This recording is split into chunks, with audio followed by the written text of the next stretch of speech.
राजधानी राजधानी राजधानी। बिस्मिल्लाहिर्रहमानिर्रहीम। नामदु सल्लल्लाहु रसूल करीम। अल्हम्दुलिल्लाह। शहर का मुस्तकबिल, शहर में आने वाले वक्त तो आपका कैसा दबदबा रहे। शहर में बदनवानी और भ्रष्टाचारी को ख़त्म करने के लिए शहर की राय 7 रुकनी कमेटी ने ली है। उसका नाम मैं आपके सामने पेश करता हूं।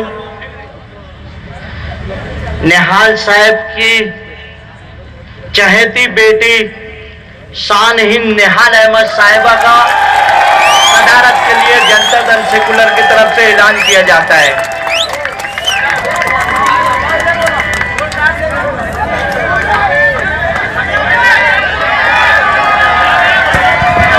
जनता दल सेकुलर के नई सदर निहाल अहमद की शान कायदे इनकलाब बुलंद इकबाल साहब की जानशीन मैडम साजिदा की जान मोहतरमा शान-हिंद साहिबा जनता दल सेकुलर की मालेगांव शहर की नई सदर तालियों के साथ इस्तेमाल कीजिए। ये नौजवान कयामत है, ये नए नस्ल की नया खून है, ये नया खून है जो नई कयामत के लिए आगे आ रहा है। इस्तेमाल कीजिए पुरजोर तालियों के साथ मोहतरमा शान-हिंद निहाल अहमद साहिबा शेर महाराज निहाल अहमद साहब की जानशीन ताकि बुलंद इकबाल की शहीदी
मैं गुजारिश करूंगा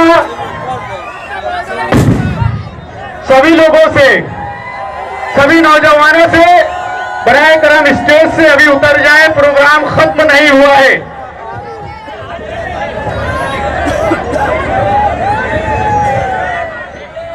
मैं मानती हूं कि यहाँ जो लोग बैठे हुए हैं उनके सामने मैं कम तजुर्बेकार हूँ। उसके बावजूद जो लोगों ने मेरे लिए तारीफ की और मेरा इंतखाब किया, ये सिर्फ जनता दल और शहर की मोहब्बत है। इसके अलावा मेरा कोई रुतबा नहीं है, मैं मानती हूँ। आप लोगों ने जो भरोसा किया है, कोई साथी निहाल अहमद साहब हमेशा बोलते थे कि सियासी लीडर में मालेगांव शहर कोई भी बुराई पसंद करेगा लेकिन तकब्बुर कभी पसंद नहीं करेगा। और यही सीखा है हमने।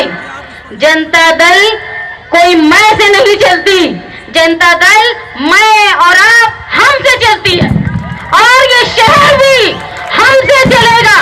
वो दबदबा, वो रोशनी, वो तरक्की जो हमारे लीडर ने हमको बताई थी, हम उसको वैसे चलाएंगे। नए जोश के साथ, नए नौजवानों के साथ ही बुलंद इकबाल मेरे भाई मुझसे पहले वो सदारत करते थे।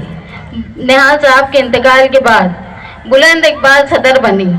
बुलंद इकबाल की काबिलियत के सामने, बुलंद इकबाल की जहानत के सामने, बुलंद इकबाल की दानिशवरी के सामने, बुलंद इकबाल के इज़हार ख्याल के सामने शान हिंद जर्रा बराबर भी नहीं है।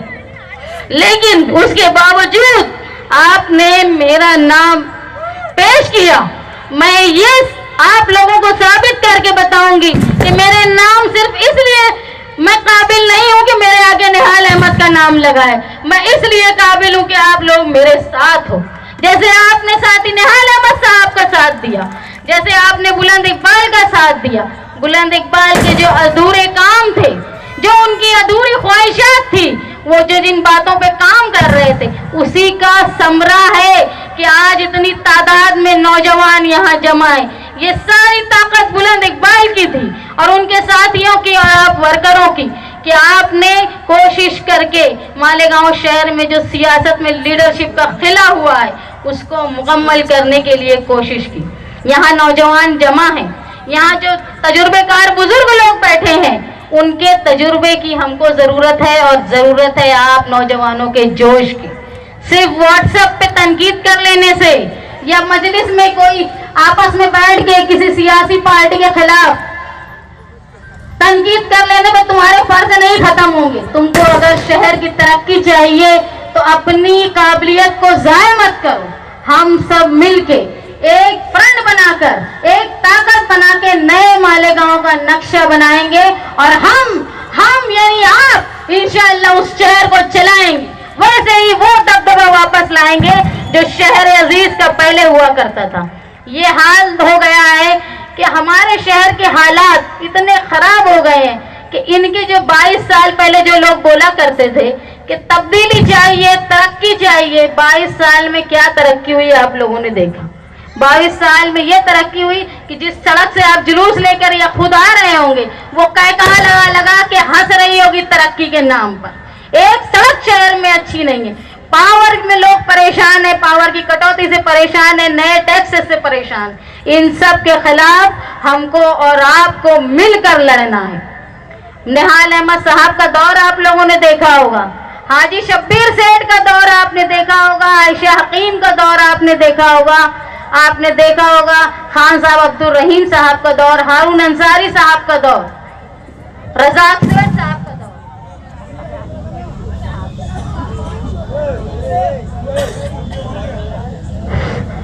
ये सारे रहनुमा भले ही अलग पार्टी के थे, उनकी पार्टियां अलग थी, उनके सोचने का ढंग अलग था, लेकिन नजरिया सिर्फ ये था कि मालेगांव को तरक्की पहुंचाना है। और ये 22 साल में आप देख लो, धीरे धीरे मैं बिल्कुल साफ लफ्जों में बोलूंगी कि शब्बीर सेठ की बनाई हुई तामीरात को खत्म करने का काम मालेगांव कारपोरेशन की कांग्रेस पार्टी कर रही है। वो नाम खत्म करना चाहती है इस्लाम का, हमारे बुजुर्गों का। भले ही हमारी पार्टी एक नहीं थी, लेकिन उनके नजरिए से हमको कोई इख्तिलाफ नहीं है, हम उनके नजरिए की इज्जत करते हैं क्योंकि उन्होंने मालेगांव शहर के लिए कुर्बानियां दी।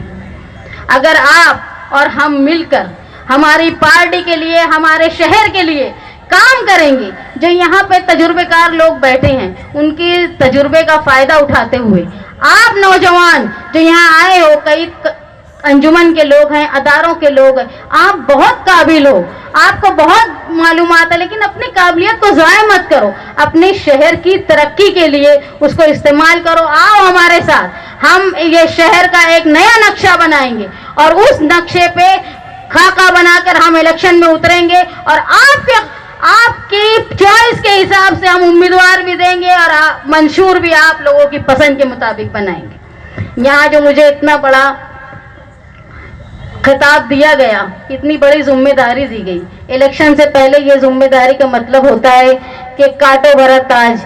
मुझे डांडे उस्ताद ने जो ताज पहनाया वो भी हमारे दस्तूर का ताज था, उसकी हिफाजत करना भी हमारा फर्ज है। तो आपने जो मुझे जिम्मेदारी दी, मैं आप लोगों से इस बात का वादा करती हूँ कि कभी भी अपने शहर के फायदे के अलावा अपनी पार्टी के फायदे के अलावा, मेरे वर्कर के फायदे के अलावा खुद की जाती फायदे को कभी भी अहमियत नहीं दूंगी। मैं वादा करती हूँ इस बात का कि मेरे जाती फायदे को कभी अहमियत नहीं दूंगी, शहर को, मेरी पार्टी के फायदे को अहमियत दूंगी। साथ ही निहाल अहमद साहब जुल्म के खिलाफ हमेशा लड़ा करते थे। ये जो बताया जा रहा है कि पुलिस वाले, जुल्म किसी का भी हो, चाहे पुलिस का हो चाहे सरकार का हो, हम सब मिलके उसके खिलाफ लड़ेंगे। साथ ही निहाल साहब ने नारा दिया था, जो हमसे टकराएगा हम उससे टकराएंगे। वही नारा आज मैं यहाँ से देना चाहती हूँ कि जो हमसे टकराएगा हम उससे टकराएंगे। मेरे साथ आप भी एक बार बोलो, जो हमसे टकराएगा, चाहे वो फिरका परस्ती हो चाहे गुंडागर्दी हो, हम सबको मिलके जुल्म के खिलाफ लड़ना है। मैं अपने आप को अदना महसूस करती हूँ इन सब लोगों के सामने, लेकिन आपने जो जिम्मेदारी मुझे दी है, इंशाअल्लाह मैं उसको आपके साथ की ताकत से पूरा करने की कोशिश करूंगी। यही कहकर मैं मेरी बात खत्म करती हूँ और ये वादा करती हूँ आप हमारा साथ दो, हम मालेगांव शहर में एक नई ताकत पैदा करेंगे।